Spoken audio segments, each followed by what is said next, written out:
Star Trek, the game. A game so challenging, you need this combat control panel to play it. That's right. Today we're going to look at Star Trek, the game, for the Atari 2600.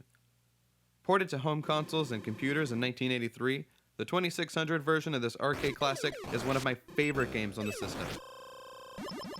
Technically impressive, this space combat simulator features multiple views of the playing field. One from the bow of the Enterprise, an overhead, and one to gauge the use of your shields, photons, and warp drive.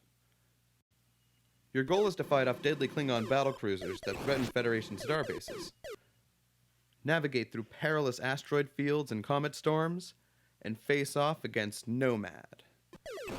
Not necessarily the coolest enemy in the Star Trek universe, but still, at least they didn't make something up like fighting the Star Trek logo or something stupid. Contrary to what the commercial said, the combat control panel overlay isn't totally needed. The controls are pretty straightforward. Up is thrust, left and right turn your ship, left and right, and the big orange button, fire your phasers. Now here's where the game's manual or the overlay might actually come in handy. To use your warp drive, you actually need to pull down and press the firing button at the same time. This is helpful because it makes you momentarily impervious to enemy fire.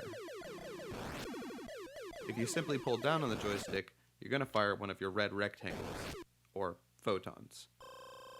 And I recommend saving these for clusters of enemies as they can destroy multiple ships at once. Now, there might be better ports of this game out there, but as far as the 2600 goes, this is the best Star Trek game on the system, and the only.